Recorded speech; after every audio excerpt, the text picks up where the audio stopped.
Hello everyone, welcome to the second season of Samvadh. Today we are broaching on the subject which is the most favorite for most parents. How do we increase concentration in children? Ma'am, can we dwell a little bit on this topic? When we say concentration, it's a set of skills that start from being able to pay attention and then being able to focus and then being able to concentrate. So if I were to give you a context, when I want somebody to look at something and I just point to it, it's not easy for a young child to understand what you're pointing at. Okay. Right? So the first aspect of focus is to be able to look at something by filtering out distractions. So when I look out of a window and I'm just looking at a particular bird or a particular tree, I'm cutting out everything else and then I'm focusing on that. Okay. Then the second aspect of focus, where I need to look at a textbook, that focus if I develop, then when I look at a textbook, I know which word or which sentence to focus on when there are a lot of words. Right? This is one aspect. The second is being able to sustain attention enough to complete a task. So I start drawing a dog or a cat, or I draw an apple or something. I start the task, and till I finish that task, I'm able to look at that. I need this as well to be able to complete a test, complete a reading task, complete a writing task. So when parents say concentrate, what they are actually asking for is the ability to do these two skills. Yes. And for these two skills, you can't develop these by just making a child sit in a tuition class or sit in a place and say, now you have to study for 30 minutes. We need to understand what is the optimal time the brain can focus on something or develop concentration. So before the advent of the screens, before all these tabs and smart screens and all of these came in, people could focus for age plus 3 minutes, young children. So till about 10 years. Do you mean that if it is a 3-year-old, what would be his attention span? Maximum was 6 minutes. Okay. This was before the mobiles and the screens were brought in. So has the digital age reduced the attention Completely.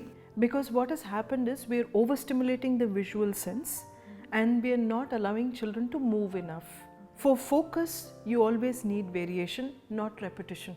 Can you elaborate a bit on that? So in the traditional schooling system, if I want my child to pick up a spelling, if I want them to learn a particular set of answers or something, I make them say it several times or write it several times, and we call that maintenance rehearsal. So you mean it's kind of rote learning is not actually concentration? Will not develop concentration. In fact, it will reduce concentration. If I have to give you an example, when children are writing their homework, you write apple 5 times. So first time he'll write the entire word, then it will become second time also, and then it will be A. Right? They're just repeating. So when I'm repeating, it's already giving you a cue I'm not learning. I'm only doing a task completion. We call that maintenance rehearsal, meaning I'm rehearsing to maintain something. I'm not going to learn anything. Just like, before we started saving phone numbers, we would say the digits in our head several times and then we would use it. That's maintenance rehearsal for short-term memory. Once I've written it on a piece of paper, it's gone. I won't be able to recall it too much. So what happens with a lot of children is we are doing this repetition. So for focus to develop, I need to give variation. Only when there is variation, the brain says, okay, I want to focus on this for a little time. I want to understand this in depth. I want to apply this. I want to recall this set of skills. So for this, there are some basic rules that parents need to follow. One is always in the routine.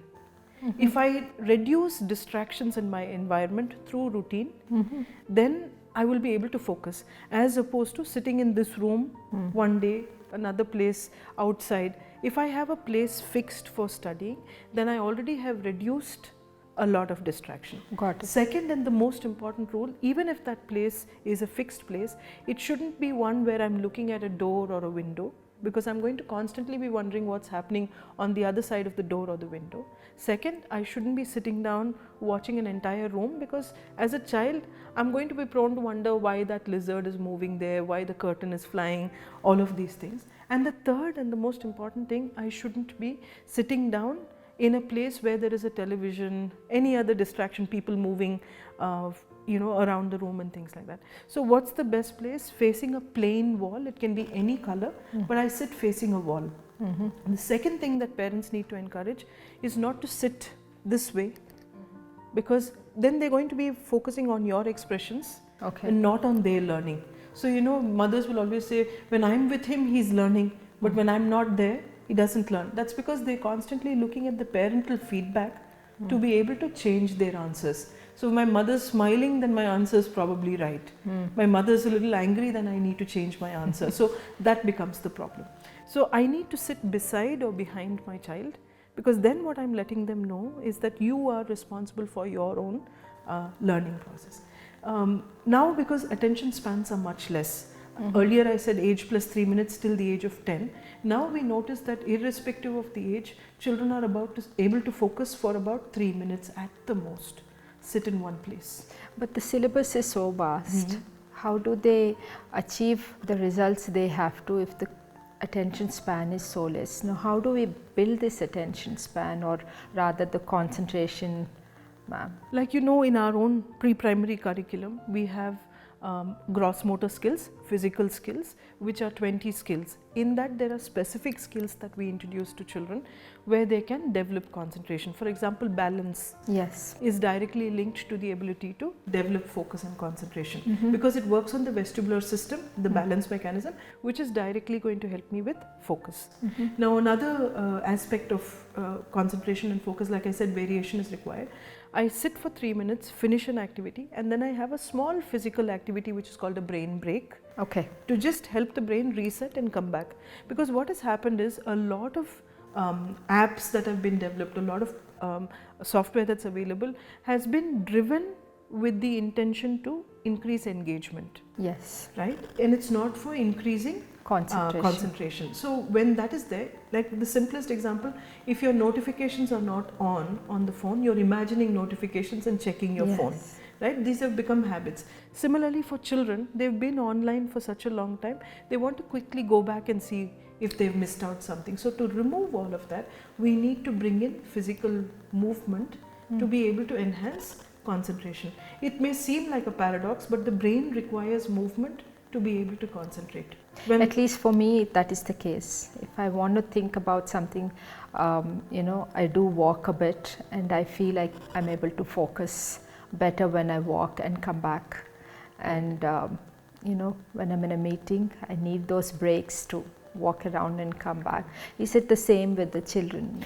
Not all children. This is one way, what you mentioned. Another is the child that has a very highly creative brain, and you know, they need a little bit of instrumental music while they not music with lyrics, but instrumental music, because it helps calm down that thought process.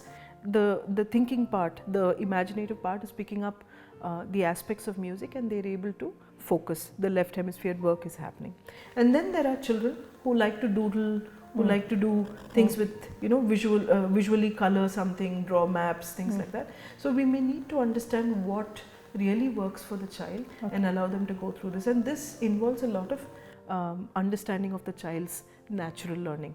So in terms of the simplest ways to go about concentration, 1, reduce the distractions on the outside.